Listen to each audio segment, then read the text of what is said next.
овие слики со маглите зимово најверодостојно го прикажуваат тоа што се случуваше со автомобилската бранша во изминативе години. Се соочуваше со намалена продажба поради пандемијата. Се соочуваше со чип криза која што произлезе понатаму.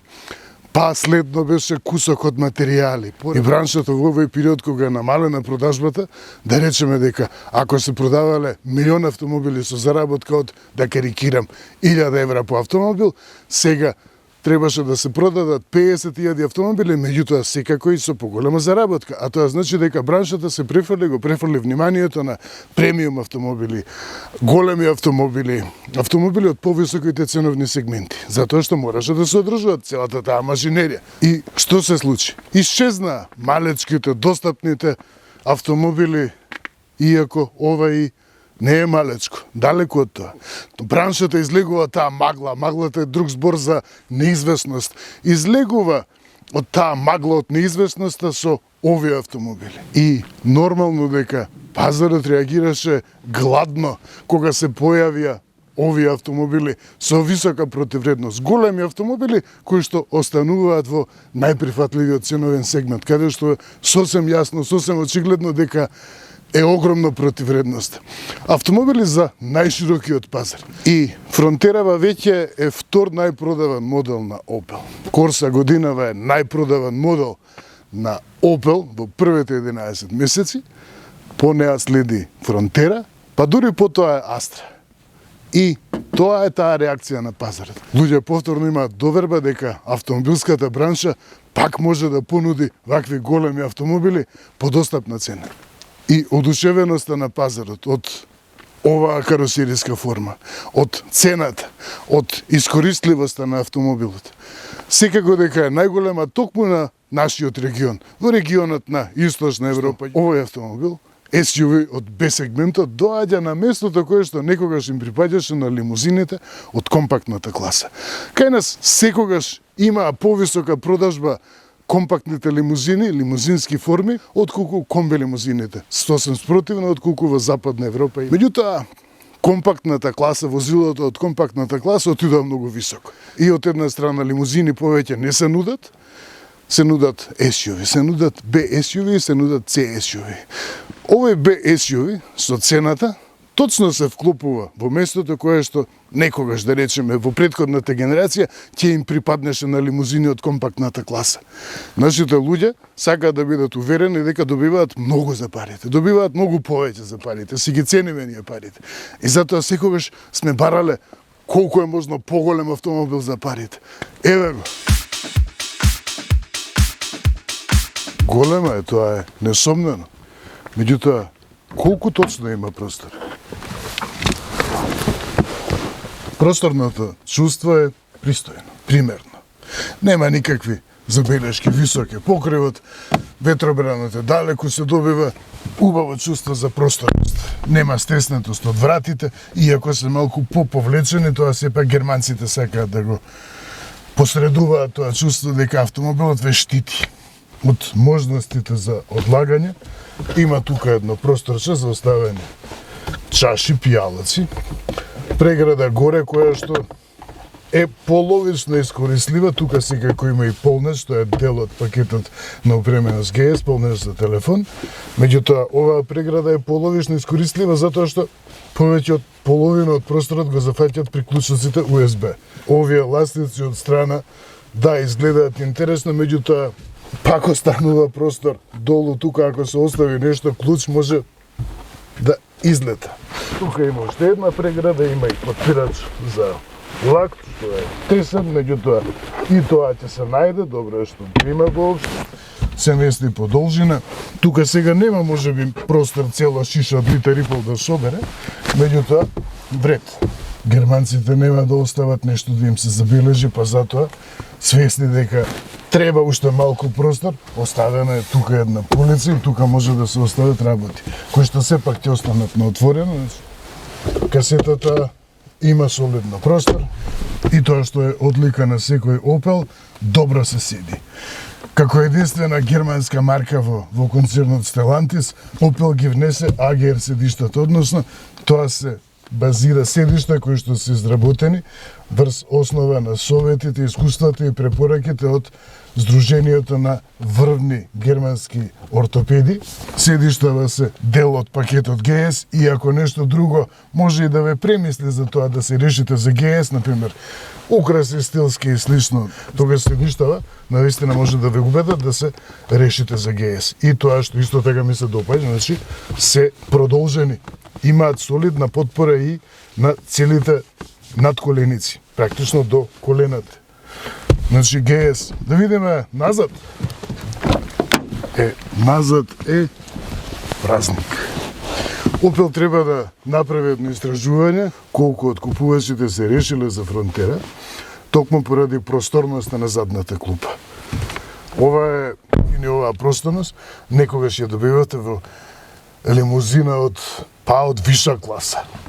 Има простори за нозете да се испружат и за стопалата, има простор под седиштата, малку можеби се за нијанса повисоки, меѓутоа затоа ја добивате оваа комоција, се седи правилно, нема посебни профилирања на задната клупа, меѓутоа висината одговара, должината па далеку од тоа дека е прекуса, не би рекол дека е прекуса, има простор, фантастично многу простор за глава, простор за колена секако има и простор за одлагање, има тука две џипчиња, значи тоа е тренд во цела бранша. Џипчиња, па и тука имате џип, па има и добро, има и во вратите има џип, што друго подпирач нема.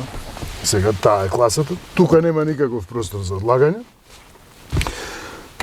Има приклучоци USB, има приклучок за 12 волти, но просторноста е главната.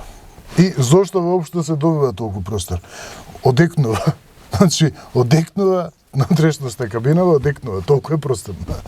И зошто има толку простор? Затоа што Фронтерава е развиена и за изведба со 7 седишта. Значи, има простор за трет седишта, тоа е опција околу 850 евра чинам, ќе наведам. Нема тука можност за местење по должина или за аголот, кај изведбата со 7 седишта, клупата е понапред. Секако дека придобивка кај оваа изведба со 5 седишта, поради концептот на 7 сед, се огледува и во широките врати. Многу се широки, просторот може би сега малку треба да се отвора повеќе, меѓутоа се фантастично широки. Зошто? Затоа што кај изведбата со 7 седишта треба да се обезбеди простор за пристап до третиот ред седиште. Секако таму ќе има простор за деца главно, меѓутоа не мора секогаш да биде за 7 патници. 7 седите ги сакаат луѓе затоа што имаат поголема слобода за искористување на просторот. Значи може да патуваат 4 патници во тој случај и долг товар. Значи четвртиот патник во третиот ред, во вториот ред еден патник или два нека има патници, меѓутоа во тој случај ќе остане простор за долги предмети, нека бидат ски, нека биде спортска опрема или слично, значи тоа е плюс предност на 7 седот. И секако главниот простор што добива веројатно уште поголемо значење отколку просторот на задната клупа е багажникот. 460 литри. Дебелината на оваа полица не ми остава впечаток дека тука ќе може да се легне некој товар што тежи, некој куфер што тежи 20 килограми и повеќе. Обложено е, иако обложено е со малку по рециклиран материјал, значи немате убав филц како кај повисоките класи, но барем е обложено, нема да остануваат тука гребаници. Може да се користат овие џебови одстрана. И поаѓа електрично. И се слуша тоа. Иако не трае тоа предолго, меѓутоа сосем доволно.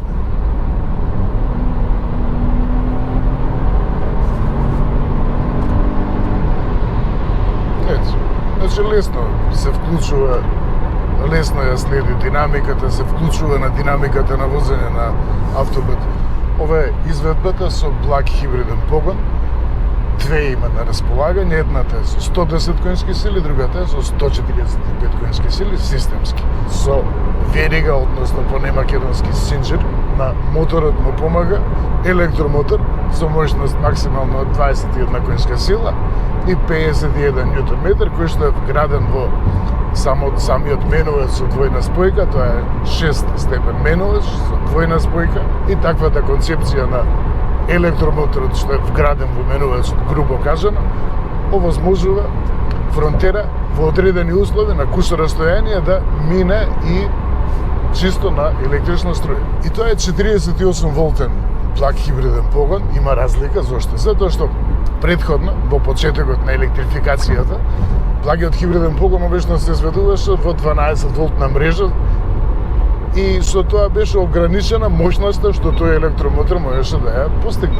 Ова е сосем различно од тие видови на плаг хибриден погон во раните годишта, кои што главно се користеа за поевтини автомобили, за подостапни градски малечки автомобили. Тука веќе се работи за пристојна силина.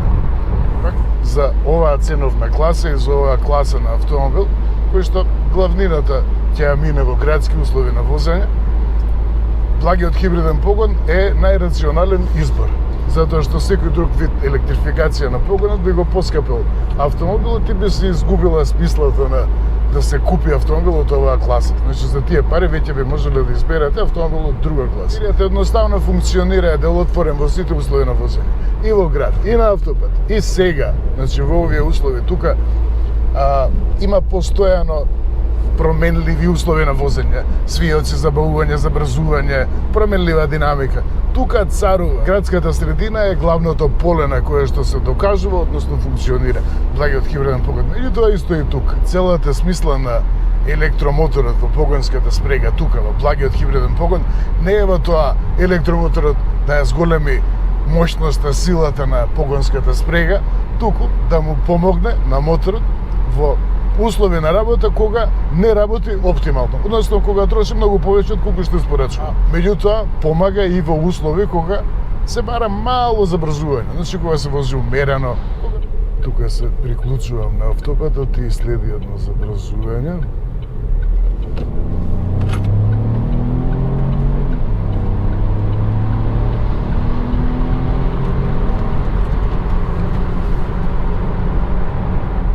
Плагиот хибриден погон е најблагодарниот вид на електрификација на погонот. Зошто? Затоа што за мала доплата во споредба со обичен бензински мотор добивате пристојна заштеда во потрошувачката на гориво.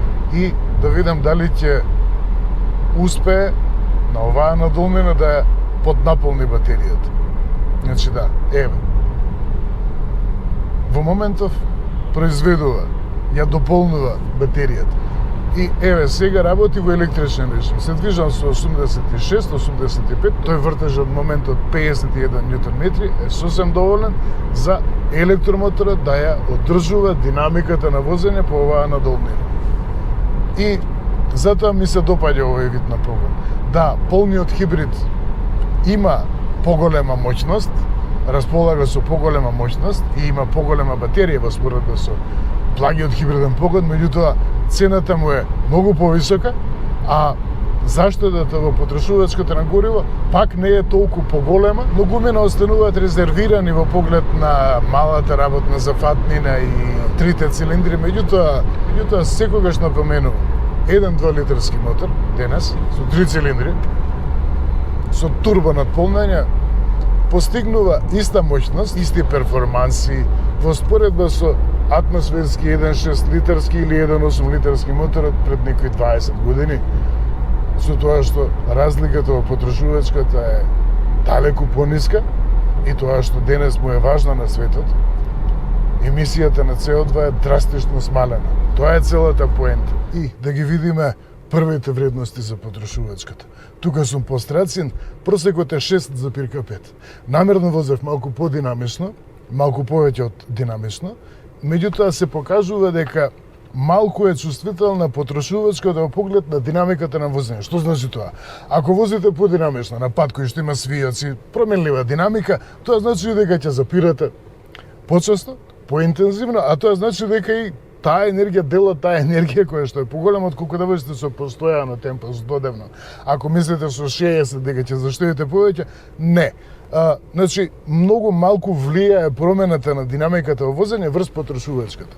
Тоа никогаш беше својствено кај хибридите. Се сеќавам, например, кај третата генерација на Prius, хибрид секогаш постигнуваше потрошувачка од 4,4. Дали возите штедливо, дали возите брзо, исто вие. Истото тоа се случува и сега со благиот хибриден погон, меѓутоа во оваа конфигурација со 48 волтина и навистина му парира на полниот хибриден погон во тој поглед. Следи вториот дел, каде што динамиката на возење ќе биде малку повисока, постојана на горнина, па спуштање потоа до пробиштип, да видиме што ќе покаже таму. Тоа што ме интересираше како ќе изреагира е менувачот, затоа што кај нив се случува кога ќе влезете побрзо во свијок, се случува да откриете дури среде свијок дека степенот на пренос е премногу висок. Значи, сакате да влезете со втор, треба да влезете со втор степен во свијок, а гледате дека менувачот е во третиот степен. Тоа ме интересираше затоа што тука немам можности за рачно менување, префрлување на степените, а немам и спортска програма. Меѓутоа, добро се покажа навистина при подинамично возење. Веќе сум на облаци. Ова е Жгури, пребој висок е, чинам некаде околу 890 метри. И од другата страна, веќе друга приказна. Тука е веќе магли, облаци и Жгури, 821 метар, погрешно сум представил. Тука следи, значи, постојано спуштање. Во моментов имам просечна потрошувачка на возењето од Страцин 7,4. Одлична вредност. И второто отчитување на вредностите, ова навистина изненадување, 5,4. Со сето искачување динамично од Кратово нагоре и спуштањето кое што следеше подоцна, просек добивам 5,4. Навистина ме изненади. Следи третата делница до Штип, на која што ќе се покаже колку најмалку може да потроши оваа фронтера. Тука сум некаде на 25 километри од Пробиштип. Просекот е 4,2. Единствено што би посакал како информација, би била корисна, е тоа колку од патот е поминат чисто во електричен режим. Меѓутоа, тоа што ми се допаѓа е што не се чувствува пресилно тој преот од електричен во комбиниран режим. И третото отчитување вредности, тука сум пред Велес, просекот е 4,9. Со вообичаена динамика како и предходно, со околу 70 на час, односно со 69 просек, 67 растојанието, вклучување на автопатот и едно полно забрзување.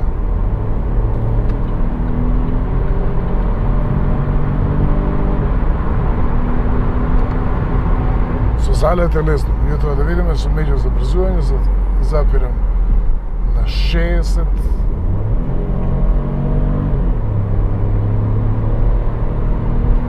Да. Иако немаше потреба да ги задржува толку високо степените,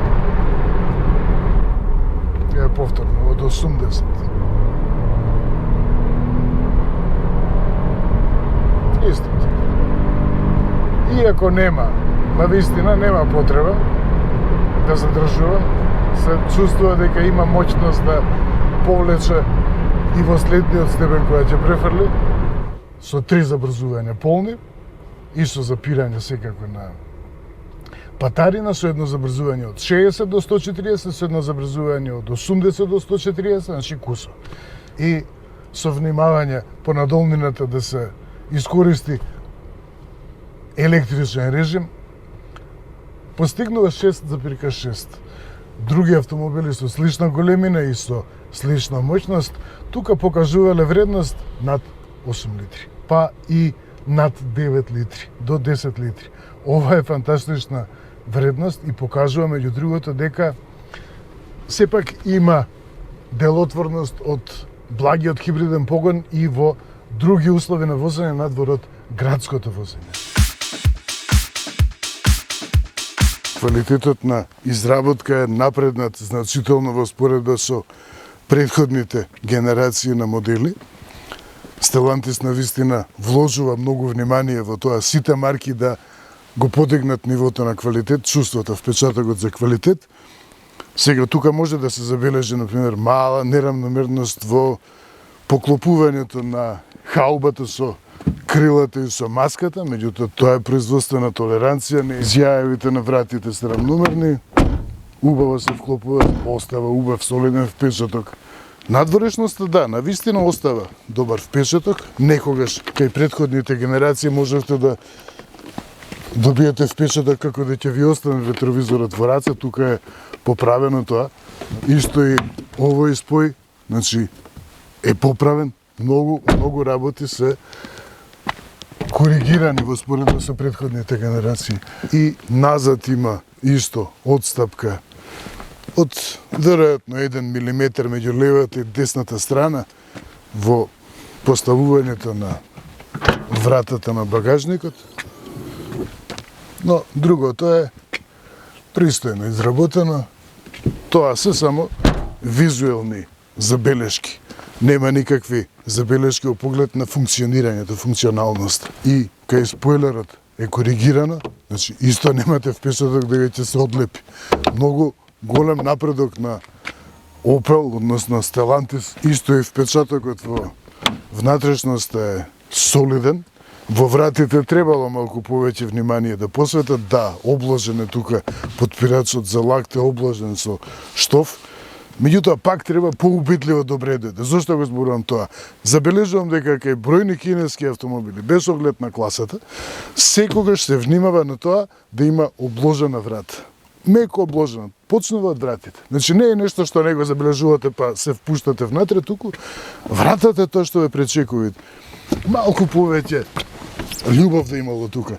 Ова површина сепак е цврста, сепак не е нешто што е платно, нешто што е природно меко.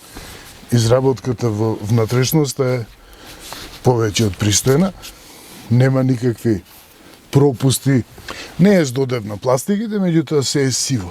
Малку боја треба да има. Тоа што има тврда пластика, цврста пластика насекаде не ми пречи, секако тоа е модел од B-сегментот. И не треба да се очекува премногу.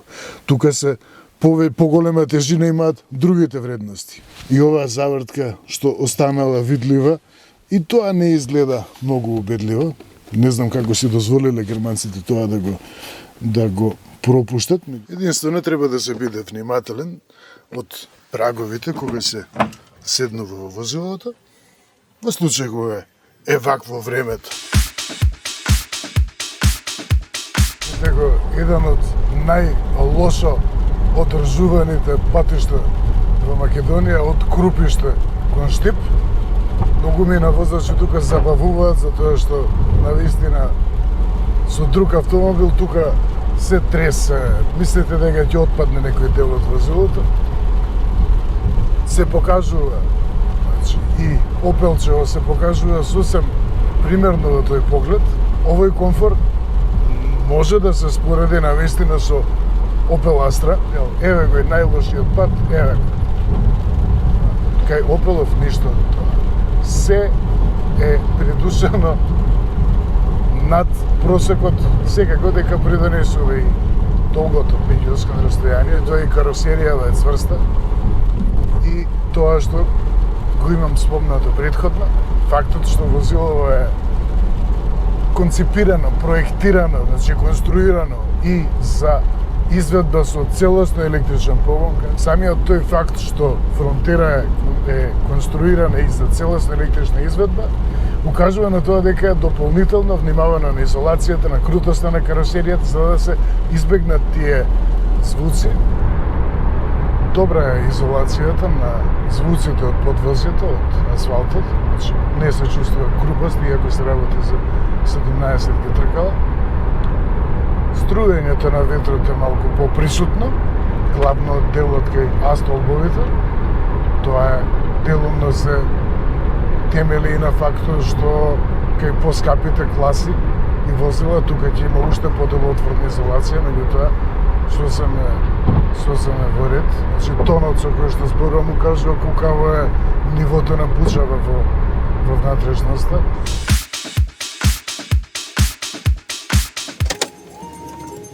Во ракувањето влада е класика.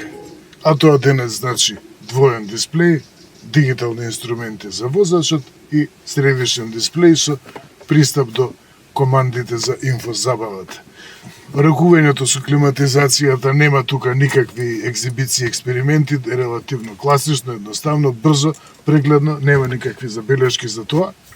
Единствено што во ракувањето буни, барем во почетокот, е тоа што има известно несогласување во логиката меѓу прекинувачот со кој што се попушта или намалува гласноста, звукот, значи, и функцијата на истиот таков прекинувач од левата страна на воланот. Значи тука истиот тој прекинувач служи за движење низ менуто на патниот компјутер. Со истата логика очекувате дека ќе функционира и местењето на брзината на темпоматот, меѓутоа не. Нагодувањето на брзината се врши со овие лежачки прекинувачи. И тоа е една мала забуна. Во секојдневието исто така, можеби некој повеќе ќе сака да има и систем за автохолд, значи за задржување на возилото во место. Згодно е тоа што е импулсен прекинувачот, значи иако се работи за класична брава, функционира како копче, затоа што доволно е само да го завртите клучот, не мора да чекате да стартува моторот како кај стари некои концепти. Нема никакви тајни во ракувањето, згодно е исто така и тоа што претходно го напоменав, тоа што командите за исклучување на брзинското предупредување и за следење на лента, за задржување во лента, односно, се тука веднаш пристапни. Електрична паркирна сопирачка е стандард во секоја фронтера и тоа менува многу, затоа што го ослободува просторот. Може, исто така би можело да се вградува, барем како опција и можност за рачно менување на степените. Концепирано е возило со замисла да не се претерува за луѓе кои што не сакаат да плаќат за нешто што им се чини дека е вишок. И се е на место. Да видиме заклучокот. Фронтера е вистинскиот автомобил во вистинско време. Звучи како фраза, меѓутоа е вистина. Доаѓа во време кога пазарот е гладен за автомобили кои што нудат голема противредност за парите, односно најмногу што може да се добие за ограничена сума на пари. Точно автомобил каков што бара регионов. И како што спомнав и во воведот, овој автомобил кој што го пополнува местото, односно ги заменува улогата на некогашните лимузини, компактни лимузини, а вистинско време затоа што доаѓа по обновувањето на знаменосецот Грандленд, нов Грандленд кој што го полира имиджот, ја гради, ја создава основата за гордоста за собствениците на Opel да бидат горди на својата марка. Го враќа Opel, па верувам дека многу скоро ќе се случи да се најде во топ 10. Може би веќе во следниот месец, иако кај нас тоа се непотврдени податоци, меѓу тоа што дополнително му дава смисла на автомобилов, секако е погонот. Тоа е благ хибриден погон, значи еден умерен степен на хибридизација, на електрификација кој што не оптоварува премногу цената, а носи придобивки, носи корист во секојдневието, односно носи намалена потрошувачка трошоци. А плюс носи секако и комоција во возењето во градското секојдневие кога е тргни, застани, едноставно има автоматски менување со двојна спојка. И третата работа, не и најмалку важна, која што ќе ги устреќи собствениците на Фронтера, тоа секако е комоцијата во секојдневието, тоа е поаѓањето од семафор. Сосем различниот вид на возењето во градското секојдневие. Електромоторот секогаш асистира, го потпомага поаѓањето, секако дека ќе се случи да бидете многу побрзи од останатите, иако тоа не е целта. И меѓутоа, таа леснотија, таа сувереност, моќ, чувството на моќ која што доаѓа секако од електромоторот, тоа е тоа што најмногу плени и што најмногу уверува во овој хибрид. Потрошувачката, како што и се покажа, без разлика дали ќе возите штедливо, дали ќе возите брзо или бавно, внимателно, секогаш ќе се движи во повеќе од прифатливо подречје, околу 6, па 6,5 литри. Во град 7 литри. Сето тоа одлично се заокружува со цемент. Основната изведба, значи моторот со истата погонска спрега, единствено што моторот таму е со 110 место со 136 конски сили. Има акцијска цена од 21.000 евра. Тоа е во едишн нивото на опременост, стандардот, нуди повеќе од тоа што човек очекува да го добие како минимум во возило од оваа класа, од оваа намена и со таа цена. Секако не е најевтиниот автомобил кој што се нуди. И еве го, и сега постојано се слуша, ми се допаѓа тоа што секогаш се слуша електромоторот како е активен, тоа зуе. Убаво, пријатно зуе.